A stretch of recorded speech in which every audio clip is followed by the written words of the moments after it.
At 2-2, Vandy's heading into a bye week and playing some really good football. Is a bowl game still in sight?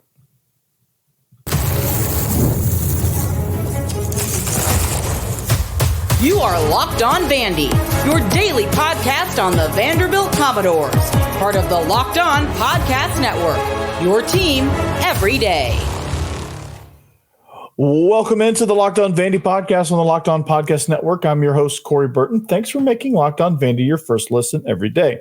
We're free and available wherever you get your podcasts and on YouTube as a part of the Locked On Podcast Network, your team every day. Today's episode is brought to you by FanDuel. Place your first $5 bet, and you'll get started with $200 in bonus bets, guaranteed. So visit FanDuel.com to get started. On today's episode, we look at a possible youth movement at a couple of key positions of need, safety and wide receiver. Dontae Carter and Joseph McVay and even Tristen Brown are playing their way into bigger roles at their respective positions.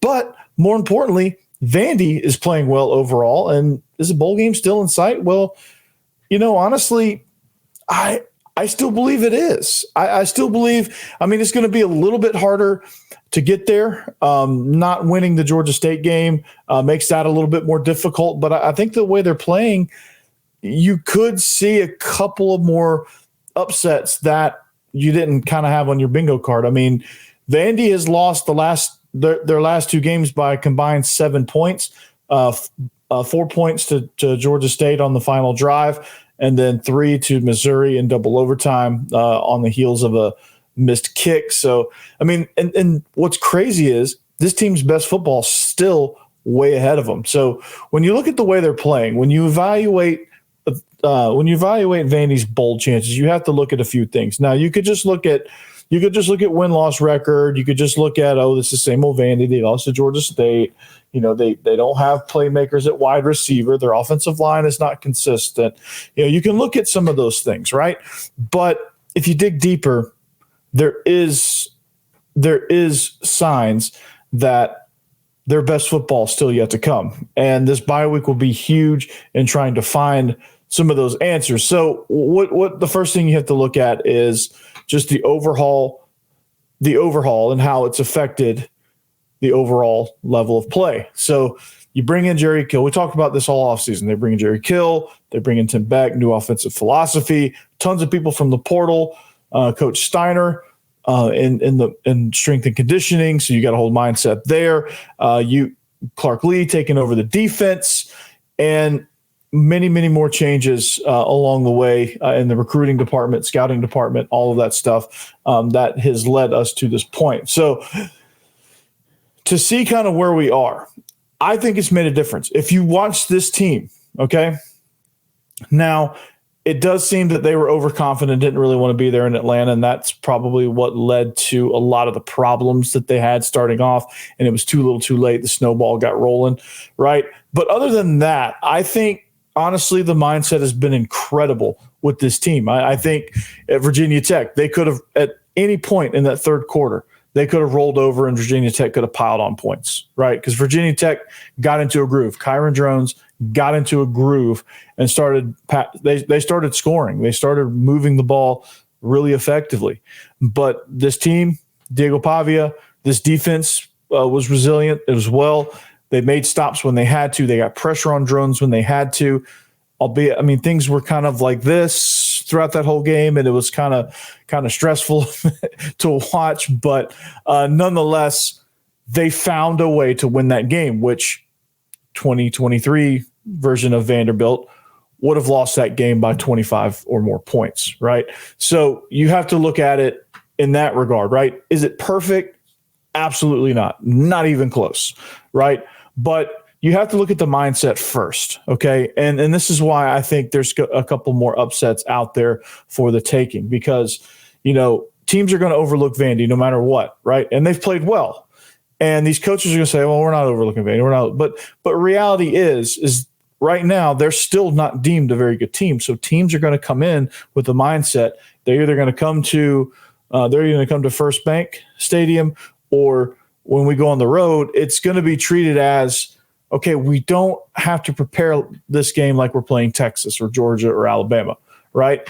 And so with that comes a mindset of, okay, we've got this in the bag. And Vanderbilt does not so fast. Missouri almost learned that the hard way. But the mindset is, hey, we're going to keep fighting until the end. Okay, win, lose, draw, rain, hail, sleet, snow, we're going to fight you till the end. And I love that attitude, right?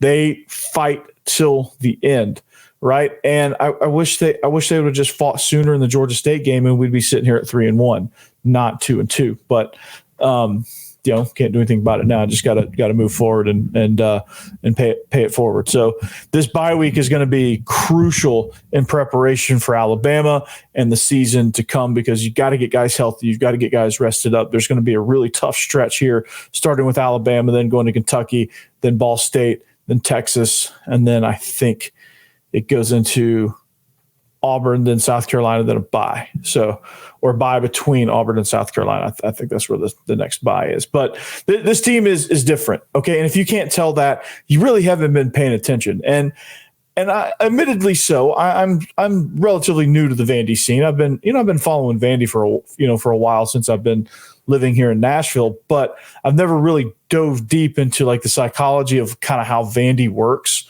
as far as their program and as far as kind of like what happens to them and all that stuff, like the Vandy effect. Like there's a certain psychological, I don't know what you call it, but it's just like a psychological drag, almost like something that just holding them back, that anytime something, it's almost like Murphy's Law. If it can, it will go wrong. And that's kind of what's plagued Vandy in throughout their history, with the exception of a few years that act as blips on the radar. The James Franklin years, when Jay Cutler was here, some of the years in the mid '80s, and you can go back in time. But for the most part, for the better part of Vanderbilt's football history, it's been mired by bad luck, poor play. There's been some really pitiful teams sprinkled in there as well, and just kind of like an air of not really caring. I don't like this year compared to last year before, years past. I haven't seen this level of intensity. I haven't seen this level of team chemistry since James Franklin was here. Like, this is this Vandy team, talent wise. Some of the games, the game they lost against Missouri, I think came down to depth. I think it just came down to this team was exhausted at the end of that game, and they just could not make any more plays, right?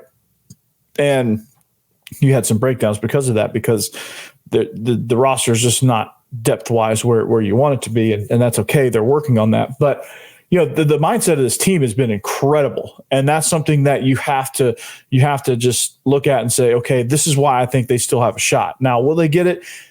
Yes, no, whatever the case may be, but I still think it's well within reach. They got to go get 4 more games. Ball State, you have to think is one of those 4, and then they've got to get they're going to have to get 3 SEC opponents. They're going to have to get 3 SEC wins to get to a bowl, which is very much possible the way this league is up and down. In any given week, they almost took down the number 7 team in the country. So like, anything's possible at this point. So you got to look at it with a lot of encouragement. You've got to look at it and saying, okay, Clark Lee. I think there's got to be a little bit of change in how he does the defensive coordinator versus head coach role. I think there's a little bit of an imbalance there. I think sometimes the defense falters a little bit because he gets into head coach mode, which is normal. But that's why I don't like head coaches being coordinators, because sometimes sometimes when they have to put their head coach hat on, maybe their side of the ball gets neglected a little bit. Maybe you're starting to kind of see that a little bit. Maybe he got a little overambitious in putting in schemes, and that's where some of the breakdowns are. Some of it could just be personnel, not in the right spots or not performing up to par. But regardless of the situation, I think all the moves have been working so far. And it was never going to be an immediate jolt, and it was never going to go from 2-10 to 8-4, 9-3, 10-2. It was never gonna make that jump, ever. And if you expected it to, you were just there's a saying about that I can't say because it's inappropriate. But all in all, the mindset is incredible. The mindset is, they're resilient, they're tough, they fight, they're playing on the same page, they're playing with identity, and they're playing with pride. The fact that they were mad in the locker room that they lost and motivated, it's fairly normal. But like I feel like some of these Vandy teams in the past haven't quite you haven't quite heard that out of the locker room, right? You haven't quite, and these Vandy teams, few and far between, have had leaders like Diego Pavia. Jay Cutler was that way. The James Franklin era had several of those guys, but you need more of those guys to emerge. It can't just be Diego Pavia in there rallying everybody. You have to have somebody else. You have to have other people. And that's where some of these battles, this battle with Missouri, I think can get some guys. That's why Corday Sidnor needs to get back in a hurry. He's a leader on defense. I think Langston Patterson is a great leader, but I don't think he doesn't come off as very vocal. I think he's just a guy that just gets the job done. He's very efficient. Brian Longwell is somebody that I'm really excited about. He's somebody that's emerging as a big-time playmaker on defense. He's somebody that Vandy's going to lean on as this defensive front starts to kind of figure things out a little bit. They've been playing really well, but there's been some lapses in the run game. So, but overall, this mindset is phenomenal, and I'm enjoying watching this team. This team is competitive. They're playing really well. Bowl game still in sight. We're going to talk about a few freshmen. I think there's some freshmen out there that can make a difference right now. We'll talk about that next.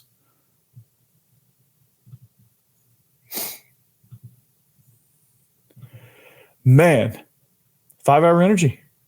What you need to do is you need to grab a 5 Hour Energy shot, that is, to stay alert to watch all your favorite games. Or if you stayed up late to see that intense overtime game, take a 5 Hour Energy shot in the morning so you can start your day. That's right, college football. It's a long day.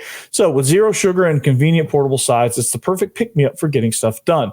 The 5 Hour Energy website has flavors galore like watermelon, tropical burst, grape, berry, and more. There is a flavor for everyone, so try them all. On the site, you even have the option to build your own 12-pack or 24-pack if you're feeling ambitious. You choose the flavors, and it's delivered right to your door. Okay? So if you go to 5hourenergy.com, that's the number 5hourenergy.com, to get some 5 Hour Energy product today, you can use our promo code, LOCKEDONCFB, to receive 20% off your order. Okay? Now, here's a note. This offer is only valid until September 30th, so act fast. And it's only available on one order and cannot be used with other promotions. This code is not good on subscription orders. So go to 5hourenergy.com today. That's the number 5hourenergy.com today. All right, we are back. Welcome back. It is the Locked On Vandy podcast on the Locked On Podcast Network. Thanks for making us your first listen each and every day. Make sure you check out Locked On SEC for all your conference news. Locked On College Football, make sure you subscribe to that. Spencer McLaughlin does a really good job there covering all the stories in the nation. This has been a crazy season, and there's been a lot happening. There's been a lot going on. So I'm excited to kind of see what's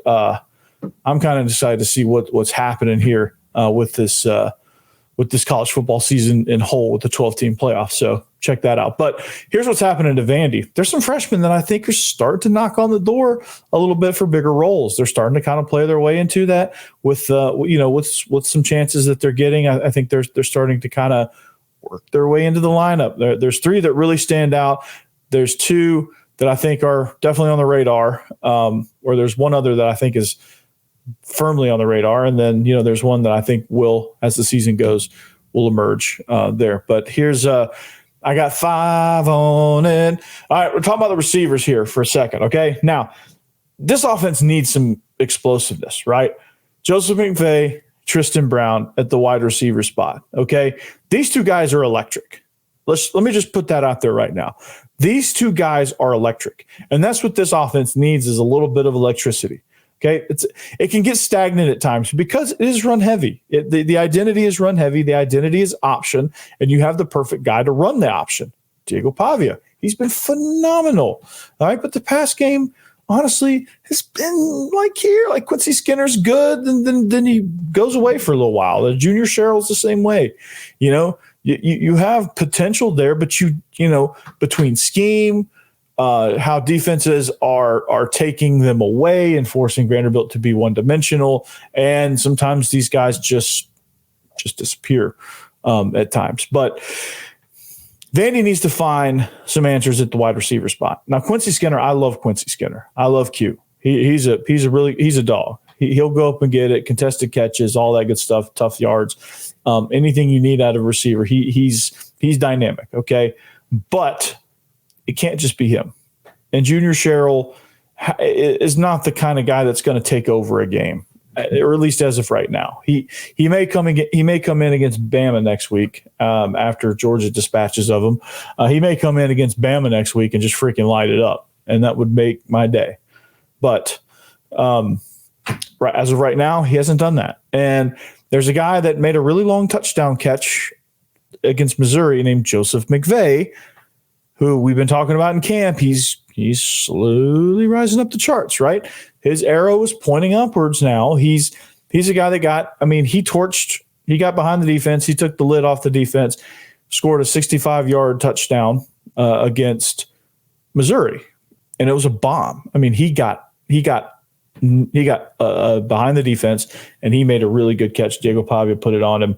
It was a really good play. And that's what they need. They need guys that can do that. Tristen Brown made a one-handed grab in traffic against Alcorn State. Like, he's a guy that can move. He's fast. He's quick. He's somebody that I think could be dangerous short and getting yards after the catch. He's somebody that also could probably take the lid off this defense. But there's been some guys that, like the transfer portal guys, just haven't stepped up yet. Like, there's just nobody that I'm considering, like, okay, you have to get the ball to Foungy. You have to get the ball to Wiley. You have to get the ball to Hoskins. You have to, like, none of those guys. I can't say that about any of those guys right now.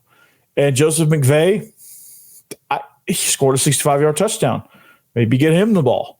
Quincy Skinner goes up on the back pylon against Virginia Tech. Maybe find ways to get him the ball more. And he's getting the ball, I think, a good bit. But still, like, he's got to be involved. And so I think either the Coach Beck's just not comfortable quite yet calling a whole lot of pass plays and getting these guys involved because, quite frankly, they haven't given him reason to. And maybe it's a little bit of a scheme thing. Maybe it's we're trying to get the run game going. But at some point, and during the bye week, you'll probably see it. But at some point, these receivers need to get involved. McVay, I think, is somebody that can be your deep threat. You need a shot play, find McVay. All right. You need a good, tough receiver that's going to get some good yaks. Threaten the field. Intermediate to deep. He's going to run good crossing routes when you want to move the pocket, things like that. Like, I think Tristen Brown is somebody that, if you're not getting production out of the guys that are already there, what's the harm in putting him out there? Like, if he doesn't know the system, you got to help him get to know the system, right? You've that's part of coaching is you've got to get these guys ready. You've got to get somebody there that's going to be able to step up, or you're going to run poor Diego Pavia into the ground. And you're not going to be able to get, like, towards the end of that game, Vandy was not getting much running up the middle. They weren't getting much on the inside. And that's partially because there's no threat on the outside, or not enough of one. And then Missouri started playing the option really well, and that kind of boxed some things down, because when they got the option going, dude, there was no stopping Diego Pavia and crew. It just wasn't going to happen. So you need somebody that can threaten the edges. You need somebody that can take a speed out, turn it from 5 to 10, and move the chains. You need somebody that's going to double move it and get behind the defense, and Diego Pavia can step up and launch it, because Diego Pavia has shown, and he didn't show this at New Mexico State, but he's showing that he can connect on a deep pass. Like, he can connect vertically downfield. Like, it's possible now. Like, I've seen it. He's done it several times. He hit McVay in stride, like, no problem. He can do it. He didn't show it much at New Mexico State. Maybe that's something he worked on, but he can do it. I think McVay's the guy to do it. So you've got some weapons here now. I'm interested to see how they're going to be used when you come off bye week next week against Bama. How are they going to be implemented into the game plan? How are you going to take advantage of matchups that are going to be created with these two guys? These two guys bring a good bit of speed, quickness, route running ability, and I honestly, when all else fails, man, just go with the younger guys. I mean, if you're not getting much production, just put the younger guys out there and see what you get. I mean, you're going to get a 65-yard bomb possibly from Joseph McVay. You're going to get some exciting stuff from Tristen Brown as he makes a one-handed catch against Alcorn, and that kind of stuff will jack up a sideline, right? That kind of stuff will get the defense pumped up even. Like you make a good contested traffic, reach that big paw up there and grab a one-handed catch, and you come down with it for a 13-yard gain on third down. That defense is going to be really excited. And then when they're out there, they're going to be like, man, we can't let them down, dude. They're freaking cooking. Diego Pavia is going off. Tristen Brown is out there, making these catches, and he's doing it, man. And it's a motivator. It's that shot of juice there that this team needs. So youth movement, I think those guys need to play. I think McVay, at the very least, I think needs to see more time. Tristen Brown, based on where this wide receiver position is, definitely could see more time, and I would have zero problem with that. But defensively, there's some other guys as well. Speaking of defenses getting excited, I think there's some guys that can really make a difference defensively, whether they're rotational guys or if they become starters. But these guys there's some excitement there as well, and big time positions. So we'll talk about them next. FanDuel, yes, NFL fans. You can start the season with a big return on FanDuel, America's #1 sports book. So when you get a hunch in the middle of a game, you can check out the latest stats, view live play-by-play, and so much more on the same page where you place your bets. You'll get started with $200 in bonus bets guaranteed when you place your first $5 bet. Again, I will say that again because I don't think you guys heard me. This is pretty cool. You can get started with $200 in bonus bets guaranteed when you place just your first $5 bet. So that's FanDuel.com for you right there. And this is pretty awesome. FanDuel, America's #1 sports book.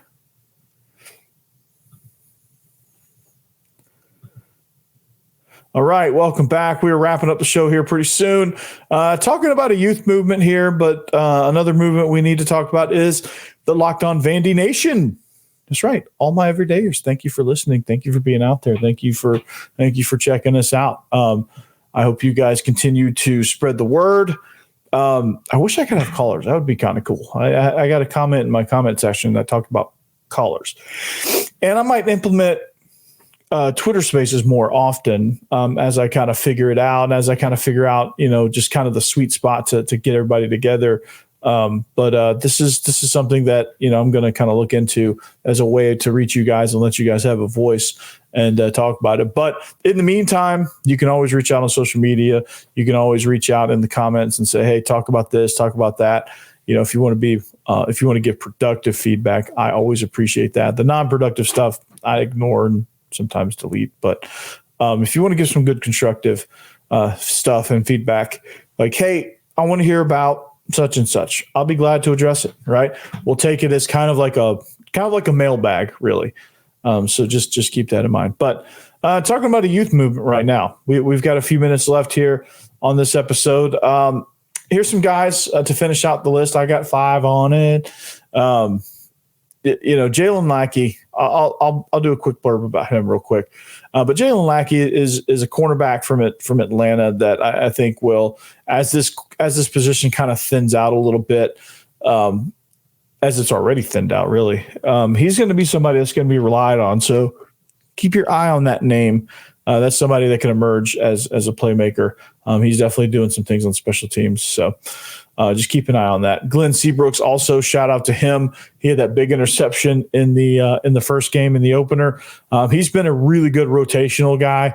And he's in line for probably more playing time. He's going to be somebody that's going to be a fixture in there on that defensive line. I'm really excited to see the progression and the development of Glenn Seabrooks as this defense just kind of starts to take its shape. But somebody I think that really is playing their way into a bigger role is Dontae Carter, right?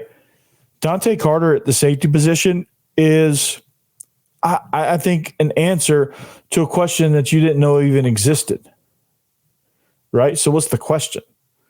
Well, the question is the safety position, I think, is a little off kilter right now, okay? The two positions that I think have the biggest need, the biggest room for improvement is the safety position and the wide receiver position. We addressed wide receiver, now we're addressing safety. All right, Dontae Carter is a name that I think he's been playing, okay? But could it be that he could play a bigger role, if not even just start?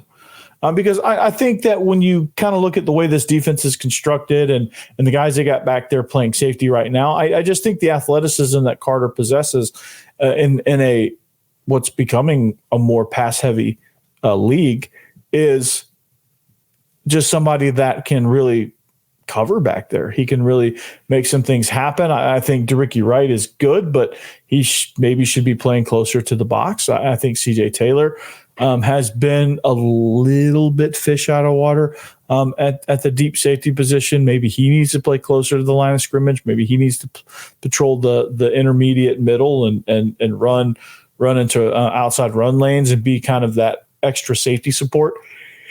But there's a lot of possibilities with this defense, and I think that Clark Lee could possibly, as he develops the scheme and as he develops these guys in the scheme, he could have a possibility to move some guys around, to put guys in positions that are closer to the line of scrimmage that make them better in run support. Brandon Fontenette has been brilliant in run support. He comes down. He's that extra hitter. He's that extra guy on the edge. He's the one that's turning things back in, and he is the guy that is kind of like he's kind of extra linebacker coming from depth. He's just somebody. And here's the list again, by the way. He's just somebody that is just a baller. He's just balling. He's making a difference. He's creating an edge that backs are like, teams are a little bit weary of running to his side. Teams are trying to attack us inside to get away from him. And so maybe as Clark Lee and the defensive staff start to self-scout a little bit and figure out, okay, well, why are we getting gashed up the middle, right? Why are these things happening? Why are they hitting double moves on us? Why do we continue to find guys in one-on-one coverage? Like, they have to self-scout all this stuff. But maybe it's, okay, well, we're playing this shell against this look. Maybe you reshuffle some things to where you can get some athleticism deep, and then you could kind of mosey some guys inside and construct your defense to where those guys are affecting the interior as well as Brandon Fontenette affecting the edge. So there's some creative ways, and these guys are getting paid millions of dollars to figure that out. I'm not, so I'm just merely giving my take on it. But I think it's something that they can look at and say, okay, well, they can analyze multiple different scenarios. Does it relate to down at distance? Does it relate to field position? Does it relate to field position in regards to hash? Are they field boundary? Does it relate to when certain personnel groupings are in? Like, how do these, what situations are these things happening? And that's what the analysts in the building have to do. They have to figure out these things, and they have to figure out how to best utilize DeRicky Wright, because he is a good talent. But maybe that he is being misutilized because he wants to play free safety. Maybe, CJ Taylor, same way. Maybe Dontae Carter needs to see some more time. Maybe the defensive line rotations, maybe they're a little off. Maybe we're putting too much on the linebackers and they can't get through a sea of bodies because the defensive line, maybe we're moving a little too much. Maybe we're not moving enough. Like, you kind of have to look at, situationally, are they calling things that are off schedule? Are they calling things that are tendency breakers? Is the teams doing things that we scouted? So there's a lot of answers to be had in that regard. Some of it could be personnel. But one of the things you have to really answer is, how are we going to get Dontae Carter involved in the game more? And that's going to come with figuring out situationally how you can do that, figuring out personnel-wise how you can do that, where you're shuffling guys around to be able to put him in a spot to where he can affect the game as an athletic safety. So, but these are some guys that are standing out. Again, one last time, here's the list. Glenn Seabrooks, man, he's becoming one of my favorites. And then Jalen Lackey, somebody to watch out for kind of down the pike. So that's all I got for you today. That's the Locked On Vandy podcast on the Locked On Podcast Network. Thanks for making us your first listen. Hopefully you continue to do so, and hopefully you bring a couple friends with you next time. As always, Locked On Vandy, at Locked On Vandy, at Coach Burton 36. We'll see you back here tomorrow. Anchor down. Peace. Behave yourselves.